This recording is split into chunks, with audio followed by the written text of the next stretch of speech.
Chapter 22 आला से बाहर। नूमा नामक शेर ने भागते हुए बंदर आदमी को नीचे खींचने के अपने असफल प्रयास के बाद दीवार के नीचे जमीन पर फिसलते हुए हैरान गुस्से में व्यर्थ की दहाड़ लगाई। वो अपने भागते हुए शिकार का पीछा करने के लिए दूसरा प्रयास करने के लिए तैयार था, तभी उसकी नाक ने अपने इच्छित शिकार की गंध के निशान में एक ऐसी विशेषता को महसूस किया जिस पर अब तक किसी का ध्यान नहीं गया था। टार्ज़न के पैरों ने जिस जमीन को मुश्किल से छुआ था, उसे सूंघते हुए नूमा की दहाड़ एक धीमी कराह में बदल गई, क्योंकि उसने उस मानव वस्तु के गंध के निशान को पहचान लिया था जिसने उसे वाम्बोस के गड्ढे से बचाया था। उस विशाल सिर में क्या विचार आए, कौन बता सकता है। लेकिन अब जब विशाल शेर मुड़ा और दीवार के साथ साथ पूर्व की ओर राजसी ढंग से आगे बढ़ा, तो उसमें कोई चकित क्रोध का संकेत नहीं था।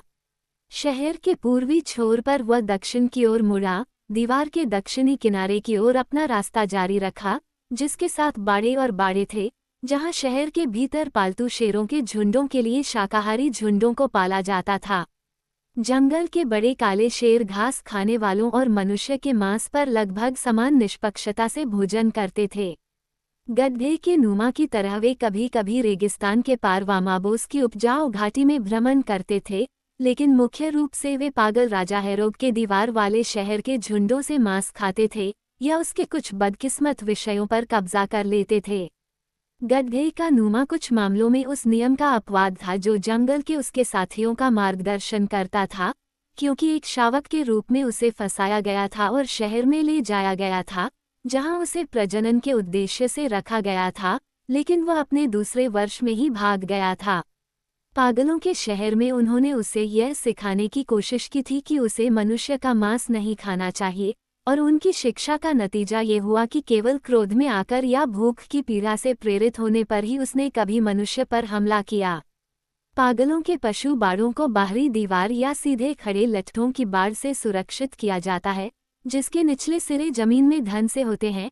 लट्ठों को जितना संभव हो सके उतना पास पास रखा जाता है और उन्हें और मजबूत किया जाता है तथा एक दूसरे से बांधा जाता है। बीच बीच में द्वार होते हैं, जिनके माध्यम से झुंडों को दिन के समय शहर के दक्षिण में चरागाह की ओर मोड़ा जाता है।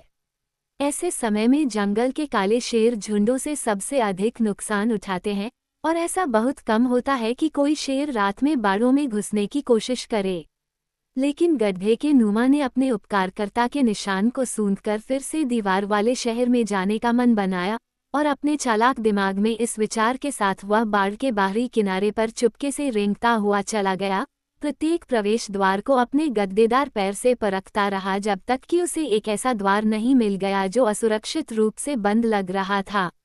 अपना विशाल सिर नीचे झुकाकर वह गेट से सटा, अपने विशाल शरीर का पूरा वजन और अपनी बड़ी बड़ी नसों की ताकत के साथ आगे बढ़ा एक शक्तिशाली प्रयास, और नूमा बाड़े के भीतर था।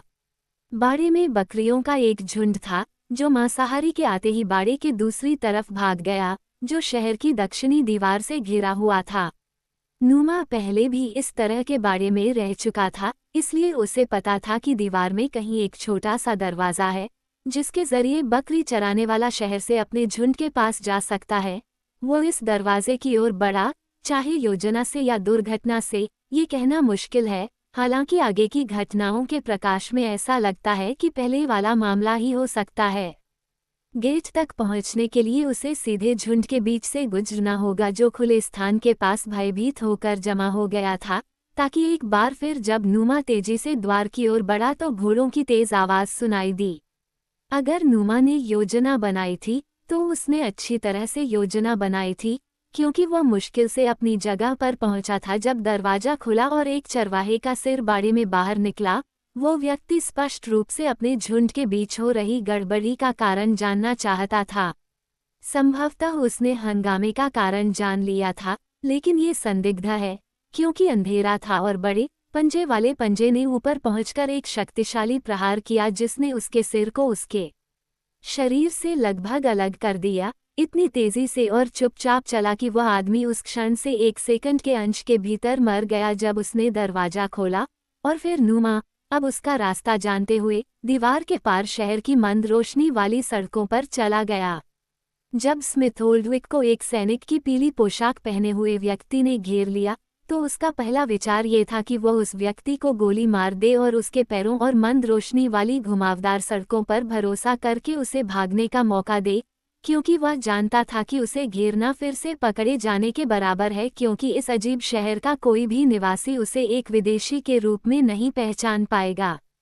उस व्यक्ति को उस जेब से गोली मारना आसान काम होगा जिसमें पिस्तौल रखी हुई थी, हथियार निकाले बिना, और इस उद्देश्य को ध्यान में रखते हुए अंग्रेज ने अपने हाथों को अपने ब्लाउज की साइड जेब में डाला, लेकिन इस कार्रवाई के साथ ही उसकी कलाई को एक शक्तिशाली पकड़ में जकड़ लिया गया और एक धीमी आवाज में अंग्रेजी में फुसफुसाया, लेफ्टिनेंट, यह मैं हूँ, वानरों का टार्जन। इतने लंबे समय से जिस तंत्रिका तनाव से वह जूझ रहा था, उससे राहत मिलने पर स्मिथ ओल्डविक अचानक एक बच्चे की तरह कमजोर हो गया, जिससे उसे सहारे के लिए वानर मानव की बांह पकड़नी पड़ी, और जब उसे उसकी आवाज मिली तो वह केवल दोहरा सकता था, तुम, मुझे लगा तुम मर गए हो। नहीं, मरा नहीं है, टार्जन ने उत्तर दिया, और मैं देख रहा हूं कि तुम भी नहीं मरे हो। लेकिन लड़की के बारे में क्या?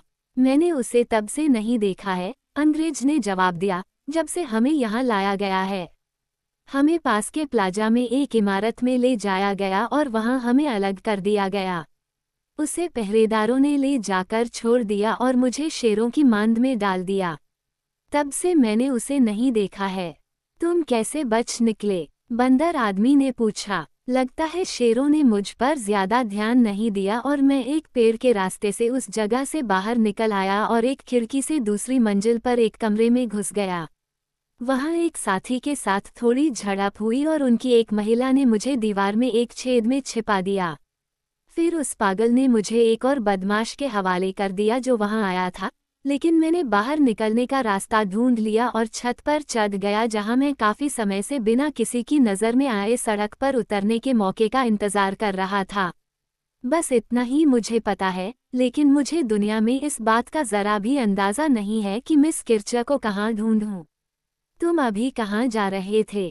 टार्जन ने पूछा। स्मिथ ओल्डविक ने हिचकिचाते हुए कहा, मैं यहाँ अकेले कुछ नहीं कर सकता था और मैं शहर से बाहर निकलने की कोशिश करने जा रहा था और किसी तरह से पूर्व में ब्रिटिश सेना तक पहुंचकर मदद लाने की कोशिश कर रहा था। तुम ऐसा नहीं कर सकते, टार्जन ने कहा। भले ही तुम जंगल से जिंदा निकल जाओ, लेकिन तुम भोजन या पानी के बिना रेगिस्तानी इलाके को कभी पार नहीं कर सकते। तो फिर हम क्या करें? अंग्रेज ने पूछा। देखते हैं कि हम लड़की को ढूंढ पाते हैं या नहीं, बंदर आदमी ने उत्तर दिया, और फिर जैसे कि वह अंग्रेज की उपस्थिति को भूल गया था और खुद को यकीन दिलाने के लिए बहस कर रहा था, वह एक जर्मन और जासूस हो सकती है, लेकिन वो एक महिला है, एक श्वेत महिला, मैं उसे यहाँ नहीं छोड़ सकता। लेकिन हम उसे कैसे ढूंढेंगे? अंग्रेज ने पूछा। मैं अब तक उसका पीछा कर चुका हूँ, टार्जन ने उत्तर दिया, और यदि मैं बहुत अधिक गलत नहीं हूँ तो मैं अभी भी उसका पीछा कर सकता हूँ। लेकिन मैं इन कपड़ों में आपके साथ नहीं जा सकता, क्योंकि इससे हम दोनों की ही जांच और गिरफ्तारी हो जाएगी, स्मिथ ओल्डविक ने तर्क दिया। टार्जन ने कहा, तो फिर हम आपके लिए दूसरे कपड़े लाएंगे। कैसे? अंग्रेज ने पूछा। वापस शहर की दीवार के पास वाली छत पर जाओ, जहां से मैं आया था, बंदर आदमी ने गंभीर मुस्कान के साथ उत्तर दिया, और वहां उस नग्न मृत व्यक्ति से पूछो कि मैंने ये भेष कैसे धारण किया। स्मिथ ओल्डविक ने जल्दी से अपने साथी की ओर देखा। मेरे पास वह है, उसने कहा। मुझे पता है कि एक आदमी कहाँ है जिसे अब अपने कपड़ों की जरूरत नहीं है, और अगर हम इस छत पर वापस जा सके तो मुझे लगता है कि हम उसे ढूंढ सकते हैं और बिना ज्यादा प्रतिरोध के उसके कपड़े ले सकते हैं।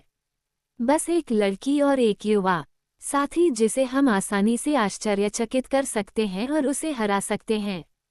क्या मतलब है तुम्हारा? टार्जन ने पूछा। तुम्हें कैसे पता कि उस आदमी को अब कपड़ों की जरूरत नहीं है? मैं जानता हूं कि उसे इनकी जरूरत नहीं है, अंग्रेज ने जवाब दिया, क्योंकि मैंने उसे मार डाला है।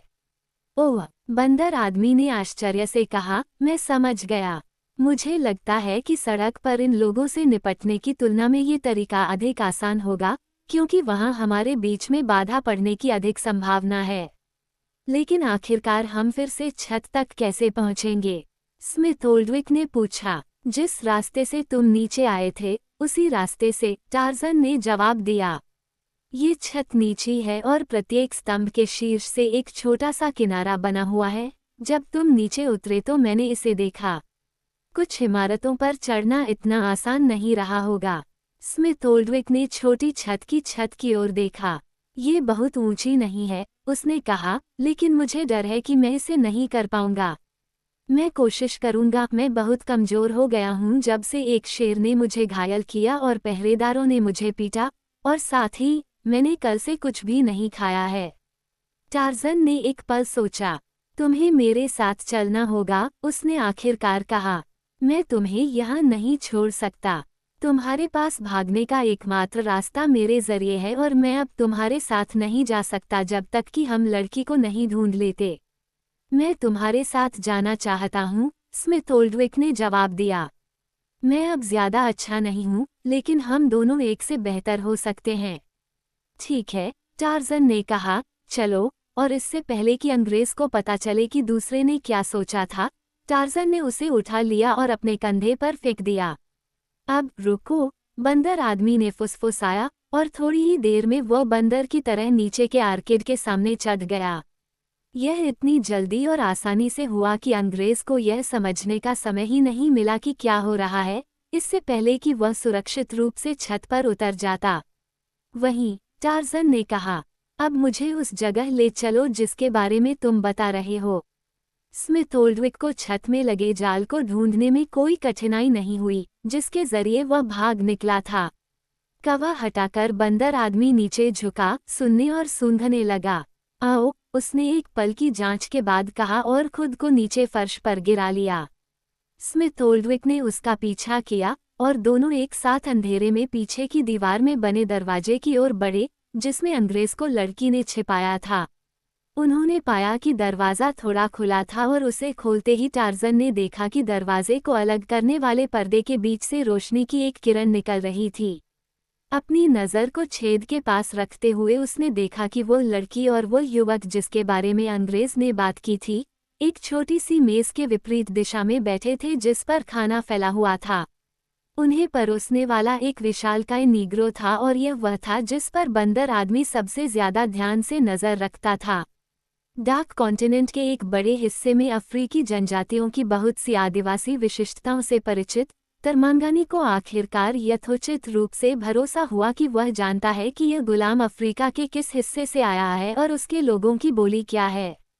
हालांकि ये संभावना थी कि उस व्यक्ति को बचपन में ही पकड़ लिया गया था और लंबे समय तक इस्तेमाल न करने की वजह से उसकी मूल भाषा उससे छूट गई थी, लेकिन फिर टार्जन के जीवन की लगभग हर घटना के साथ हमेशा एक संयोग का तत्व जुड़ा रहा था, इसलिए उसने तब तक धैर्यपूर्वक प्रतीक्षा की जब तक कि अपने कर्तव्यों का पालन करते हुए वह अश्वेत व्यक्ति उस छोटी सी मेज के पास नहीं पहुंच गया जो उस जगह के पास खड़ी थी जिसमें टार्जन और अंग्रेज छिपे हुए थे। जब दास मेज पर रखे किसी बर्तन पर झुका तो उसका कान उस छेद से दूर नहीं था जिससे टार्जन देख रहा था। जाहिर है कि एक ठोस दीवार से, क्योंकि नीग्रो को उस आला के अस्तित्व के बारे में कोई जानकारी नहीं थी। उसके अपने लोगों की भाषा में फुसफुसाए गए शब्द उसके पास आए, यदि तुम वामाबो की भूमि पर वापस जाना चाहते हो तो कुछ मत कहो, लेकिन जैसा मैं तुम्हें आदेश देता हूँ वैसा करो। काले आदमी ने अपनी बगल में लटकी हुई चादरों की ओर घबराई हुई आंखें घुमाईं। बंदर आदमी उसे कांपता हुआ देख सकता था और एक पल के लिए उसे डर लगा कि अपने डर में वो उन्हें धोखा न दे दे। डरो मत, उसने फुसफुसाते हुए कहा, हम तुम्हारे दोस्त हैं। आखिरकार नीग्रो ने धीमी आवाज में कहा, जो वानर पुरुष के तीखे कानों को भी मुश्किल से सुनाई दे रही थी। उसने पूछा, बेचारा ओटोबो उस देवता के लिए क्या कर सकता है जो ठोस दीवार से उससे बात करता है। ये, टार्जन ने जवाब दिया, हम दोनों इस कमरे में आ रहे हैं। इस आदमी और औरत को भागने से रोकने या शोर मचाने से रोकने में हमारी मदद करें, जिससे दूसरे लोग उनकी मदद के लिए आ सकें। मैं तुम्हारी मदद करूंगा, नीग्रो ने उत्तर दिया, उन्हें इस कमरे के भीतर रखने में, लेकिन इस बात से मत डरो कि उनकी चीखें दूसरों को भी ले आएंगी। ये दीवारें इसलिए बनाई गई हैं ताकि कोई आवाज़ अंदर न आ सके, और अगर आ भी गई तो इस गांव में क्या फर्क पड़ेगा जो हमेशा पागल लोगों की चीखों से भरा रहता है। उनकी चीखों से मत डरो, कोई भी उन्हें नहीं सुनेगा। मैं तुम्हारा आदेश मानने जा रहा हूँ। टार्ज़न ने देखा कि काला आदमी कमरे में उस मेज की ओर जा रहा है जिस पर उसने खाने की एक और थाली रखी है। फिर वह उस आदमी के पीछे एक जगह पर खड़ा हो गया और ऐसा करते हुए उसने अपनी आंखें दीवार के उस बिंदु पर उठाई जहां से बंदर आदमी की आवाज उसके पास आई थी, मानो कह रहा हो, मास्टर, मैं तैयार हूँ। बिना किसी देरी के टार्ज़न ने पर्दे एक तरफ फेंके और कमरे में चला गया। जैसे ही उसने ऐसा किया, युवक मेज से उठा और काले गुलाम ने उसे तुरंत पीछे से पकड़ लिया। लड़की, जिसकी पीठ बंदर आदमी और उसके साथी की ओर थी, पहले तो उनकी मौजूदगी से अनजान थी, लेकिन उसने सिर्फ अपने प्रेमी पर गुलाम के हमले को देखा और जोर से चीखते हुए आगे बढ़कर उसकी मदद की। टार्ज़न उसके बगल में कूदा और ओटोबो के ध्यान को युवक की ओर मुड़ने से पहले उसके हाथ पर अपना भारी हाथ रख दिया। पहले तो जब वो बंदर आदमी की ओर मुड़ी तो उसके चेहरे पर सिर्फ पागलों जैसा गुस्सा झलक रहा था, लेकिन लगभग तुरंत ही यह उस बेजान मुस्कान में बदल गया जिससे स्मिथ ओल्ड्रिक पहले से ही परिचित था और उसकी पतली उंगलियों ने नवागंतुक का नर्म मूल्यांकन करना शुरू कर दिया। लगभग तुरंत ही उसने स्मिथ ओल्ड्रिक को खोज लिया, लेकिन उसके चेहरे पर न तो आश्चर्य था और न ही गुस्सा। जाहिर है कि बेचारी पागल प्राणी को सिर्फ दो मुख्य मनोदशाएं पता थीं, जिनमें से एक से दूसरी में वह बिजली की तरह तेजी से बदलती थी। एक पल के लिए उस पर नजर रखो, टार्ज़न ने अंग्रेज से कहा, जब तक मैं उस आदमी को निहत्था नहीं कर देता, और उस युवक के पास जाकर, जिसे ओटोबो काबू करने में कठिनाई महसूस कर रहा था, टार्ज़न ने उसकी तलवार उतार दी। उसने नीग्रो से कहा, अगर तुम उनकी भाषा बोलते हो, तो उनसे कहो कि अगर वे हमें अकेला छोड़ दें और हमें शांति से जाने दें, तो हम उन्हें कोई नुकसान नहीं पहुंचाएंगे। अश्वेत व्यक्ति टार्ज़न को बड़ी बड़ी आंखों से देख रहा था। जाहिर तौर पर उसे समझ में नहीं आ रहा था कि यह भगवान इतने भौतिक रूप में कैसे प्रकट हो सकता है, और एक सफ़ेद बवाना की आवाज़ और इस शहर के योद्धा की वर्दी के साथ, जहां से वह बिल्कुल भी संबंधित नहीं था। लेकिन फिर भी उस आवाज़ में उसका पहला भरोसा कम नहीं हुआ जिसने उसे आज़ादी की पेशकश की थी, और उसने वैसा ही किया जैसा टार्ज़न ने उसे करने को कहा था। वे जानना चाहते हैं कि आप क्या चाहते हैं, ओटोबो ने उस आदमी और लड़की से बात करने के बाद कहा। उनसे कहो कि हमें एक चीज़ के लिए भोजन चाहिए, टार्ज़न ने कहा, और एक और चीज़ जो हम जानते हैं कि इस कमरे में कहाँ मिलेगी। उस आदमी का भाला ले लो, ओटोबो, मैं इसे कमरे के कोने में दीवार के सहारे टिका हुआ देख रहा हूँ। और तुम, लेफ्टिनेंट, उसकी तलवार ले लो। और फिर ओटोबो से कहा, मैं उस आदमी पर नज़र रखूंगा जब तुम जाकर उस चीज़ को बाहर निकालोगे जो इस दीवार के सामने सोफे के नीचे है, और टार्ज़न ने फर्नीचर के टुकड़े का स्थान बताया। ओटोबो, आज्ञा पालन करने के लिए प्रशिक्षित था, उसने वैसा ही किया जैसा उसे कहा गया था। आदमी और लड़की की आंखें उसका पीछा कर रही थीं, और जैसे ही उसने फांसी के फंदे को हटाया और स्मिथ ओल्ड्रिक द्वारा मारे गए आदमी की लाश को बाहर निकाला, लड़की के प्रेमी ने जोर से चीख मारी और लाश की तरफ कूदने की कोशिश की। हालांकि टार्ज़न ने उसे पकड़ लिया और फिर उस आदमी ने उस पर दांतों और नाखूनों से हमला कर दिया। बहुत मुश्किल से टार्ज़न ने आखिरकार उस आदमी को काबू में कर लिया, और जब ओटोबो लाश से बाहरी कपड़े हटा रहा था, तो टार्ज़न ने अश्वेत से पूछा कि वो उस युवक से पूछे कि लाश को देखकर उसकी उत्तेजना स्पष्ट रूप से कैसी थी। मैं तुम्हें बता सकता हूँ बवाना, ओटोबो ने जवाब दिया। यह आदमी उसका पिता था। वो लड़की से क्या कह रहा है? टार्ज़न ने पूछा। वो उससे पूछ रहा है कि क्या उसे पता था कि उसके पिता का शव सोफे के नीचे है, और वह कह रही है कि उसे इसकी जानकारी नहीं थी। टार्ज़न ने स्मिथ ओल्ड्रिक से बातचीत दोहराई, जो मुस्कुराए।